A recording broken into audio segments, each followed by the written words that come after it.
Jeff Paterson of Rinkwide Vancouver, our Canucks reporter. Let's bring Jeff in. He's at Rogers Arena standing by. Jeff, no trades, no Phil Kessel, no nothing. Just nothing. What'd you think? Well, there was a lunch provided, which was nice of the Vancouver Canucks. You guys got lunch? We really? did. Yes, things are changing here on non-game days. So was that ham and cheese, Jeff? Or? There was some ham and cheese. Okay. There was some sort of wrap as well. And hey, it all went down nicely. I was pretty pleased with it. And I got a cookie here. Farhan didn't open any drinks, did he? We were worried about Farhan. Security was keeping a very close eye on his consumption. Yes. Good. Well, they had nothing else to see on a day where the Canucks do nothing. Jeff, our Tim Hortons poll question today: Are you disappointed that the Canucks didn't do more?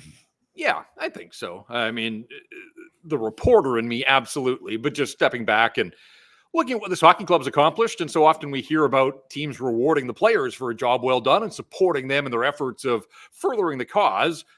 Forget what Edmonton and Vegas and Winnipeg and some of those other teams, I mean, you can't really forget it, but just in isolation, I would like the Canucks to have upgraded. I still think that there's real questions about moving forward with the top six guys that are struggling to score goals. Now, terrific road trip, obviously. I know Patrik Allvin said that didn't change his view, and you can't think that short term, but man, there was a lot to like in the road trip, and particularly in the game against Vegas last night. So, there were some signs here that they're starting to figure out how to win low-scoring, tight-checking affairs, buckling down offensively, getting Carson Soucy back, all those things that Allvin talked about, I agree with, but you're moving forward now with Ilya Mikheyev, wherever he slots in his 33 games without a goal, and Pius Suter is up to 17 now without a goal, and Suter brings you lots of other things, but if those guys are going to slot in your top six, there are going to be nights like last night where JT Miller doesn't have his best stuff, or even Elias Paterson isn't going at the very top of his game. I mean, that's what I liked about the win last night was goals from third and fourth liners and a defenseman, and it was still enough to, win comfortably against a team like the Vegas Golden Knights. So I get it. I understand the pricing. I understand how the Canucks were up against it with the cap. But I guess I thought when all else failed that Phil Kessel would somehow, appear from behind door number 3. And even that not happening. And I don't know what he would have added, but I just thought that was the wild card that was going to go down for sure if nothing else happened for the Vancouver Canucks. Yeah, and that's the one piece we didn't get to when we were unpacking Allvin, Blake. He cited roster complications, LTIR, and playing the game the way and they want to play. And then got around to the honest part, which was with the way how we want to play, he wasn't a fit. Jeff, there were reports that his fitness was okay, but did you read between the lines and suss out that maybe what he was saying was the fitness wasn't okay, or just that he's as old as he is, and this is a tough league. Can't forecheck as a winger. Yeah, I mean, this is a guy. He played all 82 for Vegas last year. He played 4 games in the playoffs. They felt that they had better options on their run to the Stanley Cup. And now he's a year removed from the game, from playing organized hockey, from even competing. You're truly a wild card. And I know that he's got a track record, and I'm sure he wanted to get back, 8 points away from 1,000. It's just sitting there for him if he had been able to find a place. But, I thought it was curious, too, with Kessel. It sounded like it was the Canucks or bust. And as it turned out, I mean, that is, it wasn't like he was auditioning for all the teams in the National Hockey League. And yet he came in, he had the first go round. There was some video. It wasn't flattering, but at the same time, it was understandable for a guy. It's one thing to skate on your own. It's another to, even at the AHL level, skate with guys that have been playing for 50 games. And he looked like he was struggling to catch his breath between shifts and those types of things.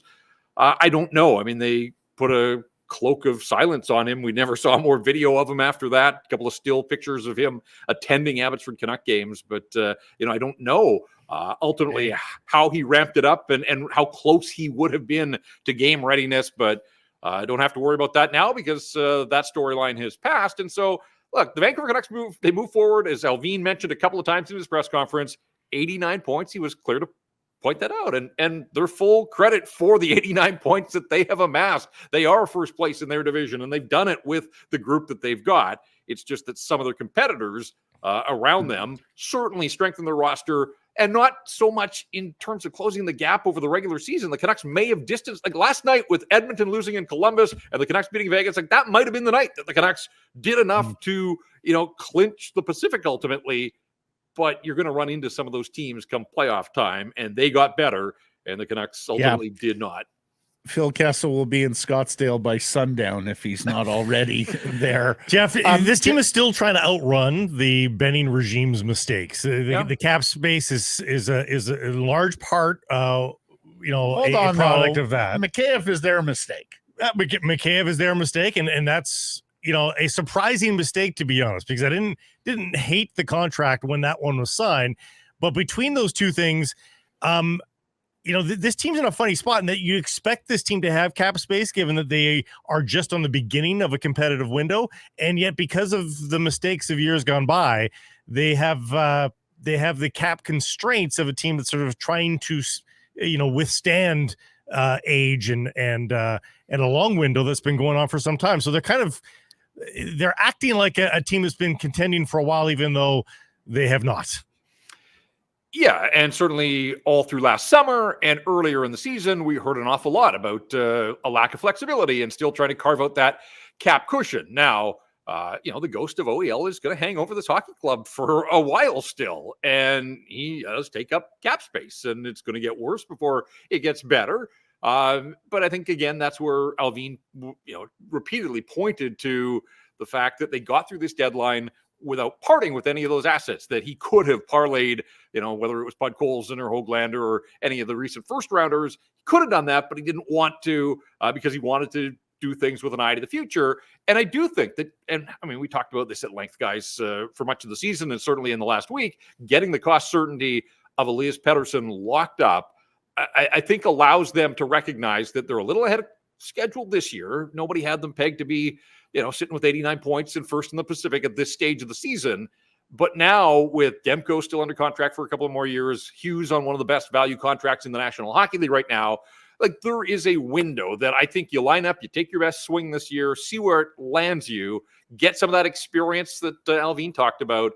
But there is a window of opportunity here for the next couple of seasons with this core group now that they know that Elias Pettersson is going to be around for the long haul. He acknowledged, Allvin did, that there was areas of improvement. That top six winger, I think that was clear based on what he said and what, of course, Jim Rutherford has said over the last couple days. It sounds very much based on that answer from Farhan Lalji's questions about being involved on the wingers and Toffoli specifically, that they took a run at Gensel, they took a run at Toffoli, and maybe even took a run at Jason Zucker. And then he mentioned quality players. He didn't think there were a lot of quality players. So it sounds to me like they took the run at those three wingers, and when they fell off the board, they weren't that interested in some of the other wingers that were out there. Is that how you read it?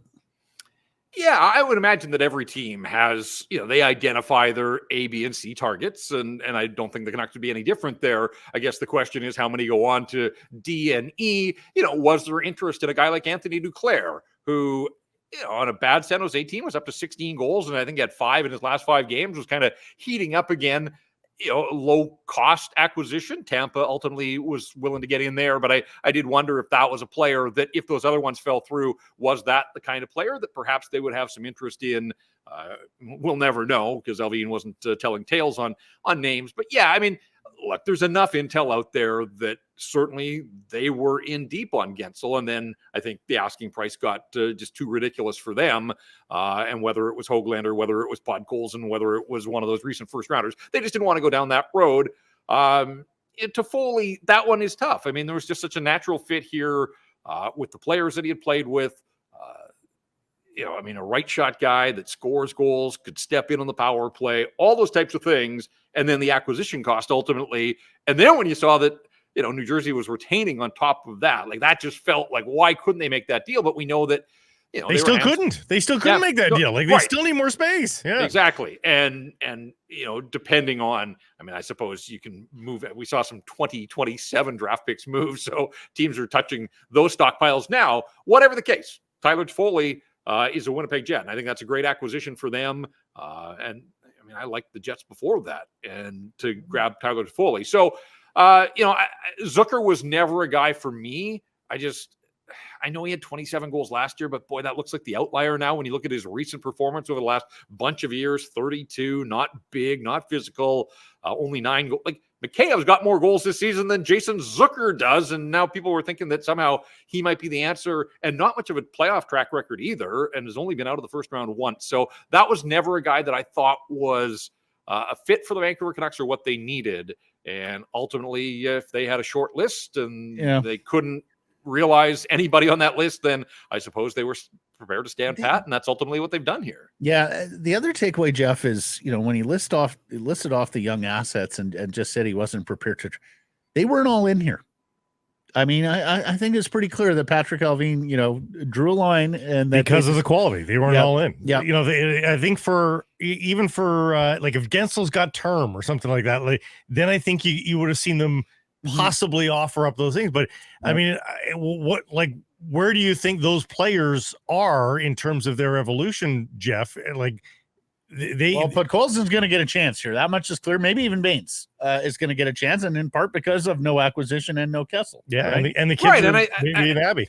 And look, Aramaki, I mean, possibly as early as next year, but when you get Elias Paterson's extension on the books, and we'll see what happens with Phil Hronek, obviously Lindholm, they've got a decision to make there, and if he walks, then they've got some money there to play with. But guys on ELCs and Willander in a couple of years' time, I think absolutely golden for the Vancouver Canucks. They're going to need those players not just to fill out spots in the roster, but to come and play and contribute. And so I can understand why they were reluctant ultimately to part with those kinds of players. And look, Vasily Podkolzin has had 3 pretty strong games. Now, there hasn't been a bottom line, but, I think he's looked stronger and better with each outing, and certainly has looked comfortable in this spin so far. And I was glad to hear that Allvin was willing to tell us, flat out, he's coming back up. They're not going to tinker with a winning lineup right now. I want to see him play in a game against a team like the Winnipeg Jets. You remember the last time the Jets were here, Adam Lowry absolutely demolished Nils Zaman.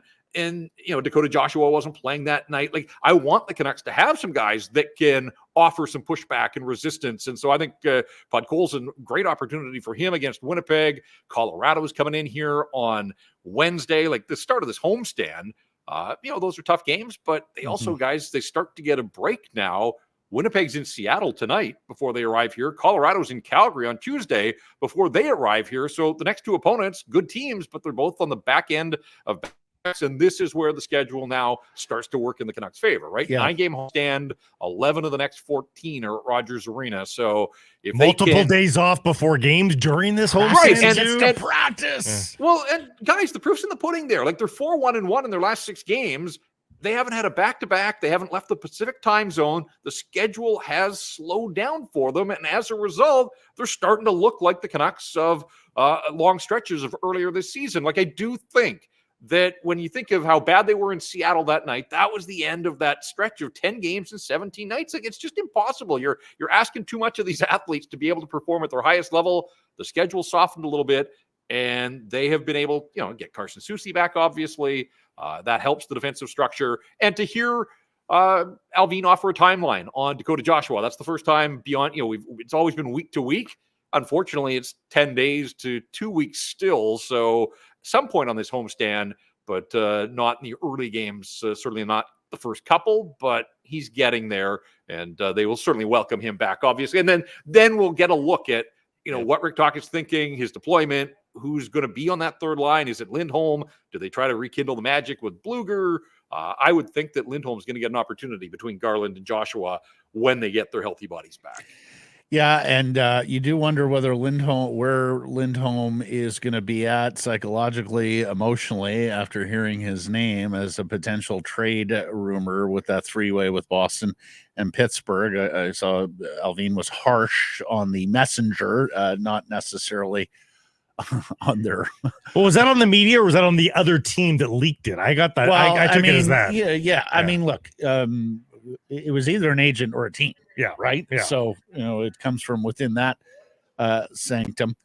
So we'll see how he does. Apparently his family's now arrived. So perhaps he can get down to brass tacks. Had an assist last night. We'll see if that can continue. Just the final trades are trickling in here. Capo Kakinen traded from San Jose to New Jersey. So the Devils acquired 2 goaltenders. Okay. That makes more today. sense. That And makes more will sense. San Jose win a game the rest of the year? They do have Chicago twice, but good God, what is that lineup going to look like down the stretch?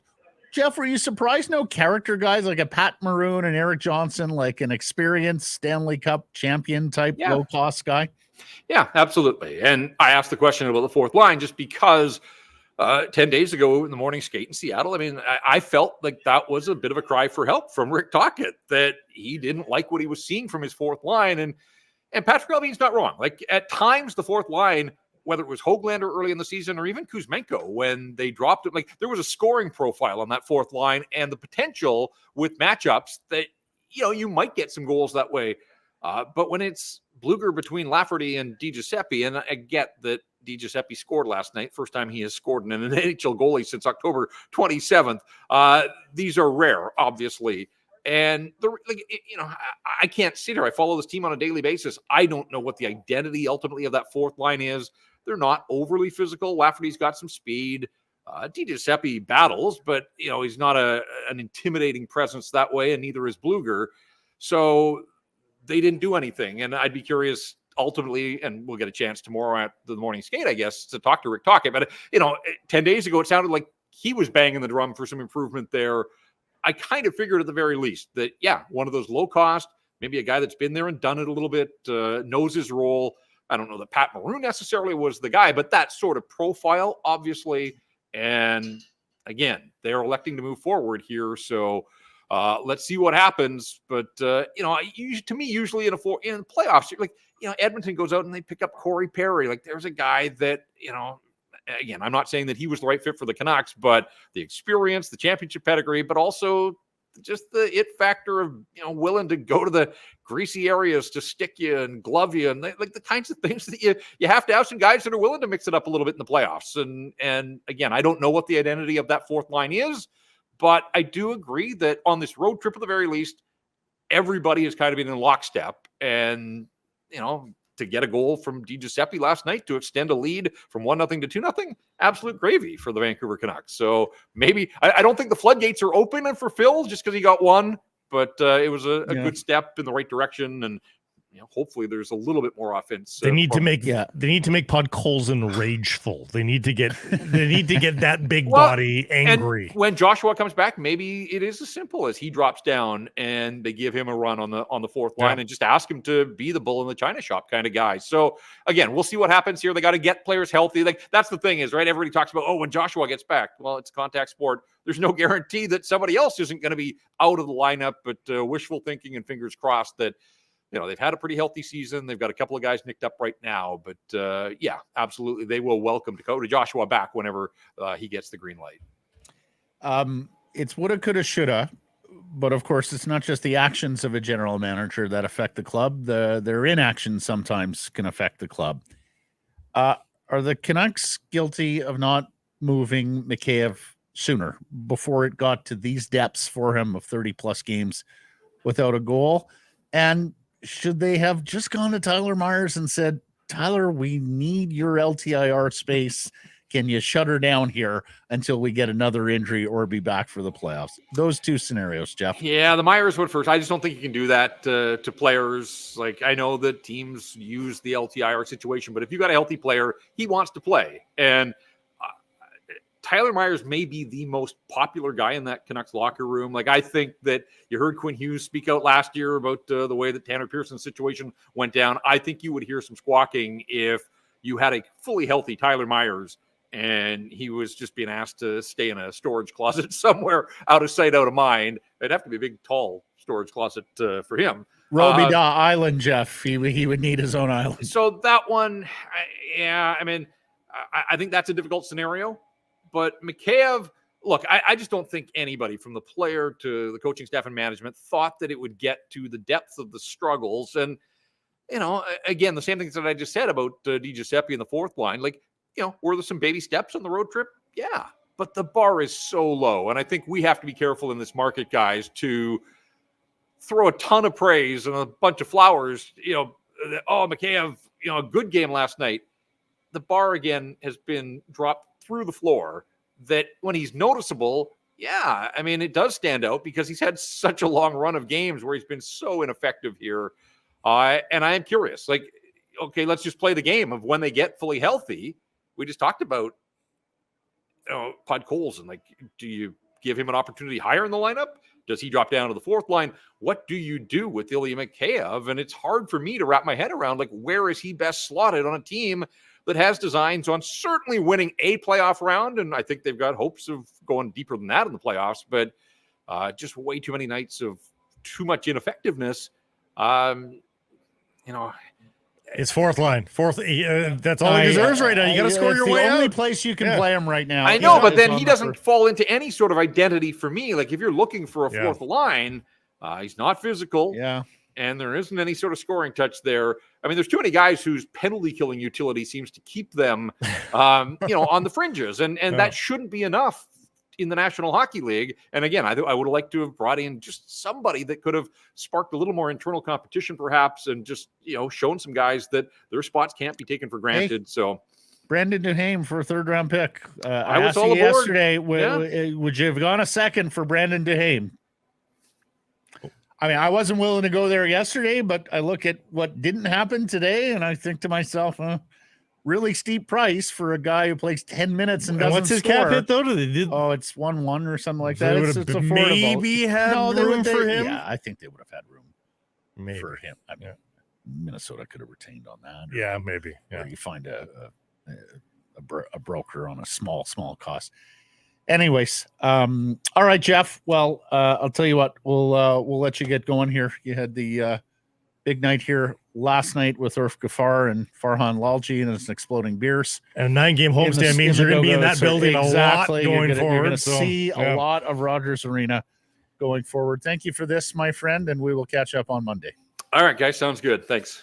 Jeff Paterson, our Canucks reporter of Rinkwide, Vancouver. You can catch him tomorrow night after the Canucks Winnipeg Jets game. Fleshing out a couple of the points we were making about this 9-game homestand. We mentioned the days off before games. 9 games, 5 of them have multiple days off before them. So 5 times in this 9-game homestand, you can give the team a day off and have at least one practice before you play the game. Like, how much better is that for this team? Rick Tocchet is over. Salivating. Practice. And also about the exodus of players on some of these crappy teams. We're going to have a great practice today. The Canucks are feast or famine in the rest of their schedule. They're either playing really good. There's not much middle class left on the Canucks schedule. It's either really good teams, LA and Calgary. Yeah. But there's Anaheim, there's Montreal, there's Buffalo, there's the Capitals, who I guess are middle class. There's 2 against the Arizona Coyotes. People were expecting more of a sell-off from Washington. It's true. They kind of held us in, but Montreal, the Arizona Coyotes, the Ducks, and the Sabres. I mean, that's almost enough points there to get the Canucks home. I'm sorry. We were just laughing here. Blake and I have been taking in some of the GM press conferences and settings from around the league today. Now the Canucks are at home, so Patrik Allvin is there at the podium with the nice backdrop at Rogers Arena in the media room. Brad Treliving of the league stuffed in a closet in Montreal. The Montreal Canadiens obviously did not provide the Toronto Maple Leafs general manager a room to conduct his press conference.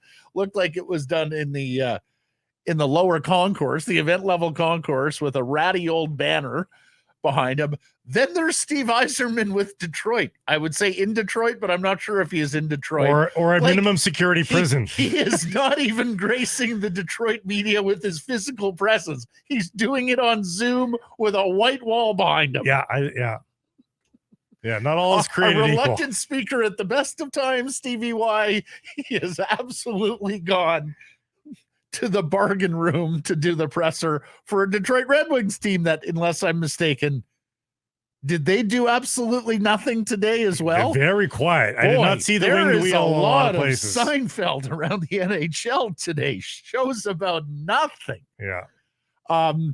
Only first round picks to go today, Blake, unless we got a real stunner here that we haven't yet heard of, are the first round picks, the one first round pick that Vegas sent San Jose.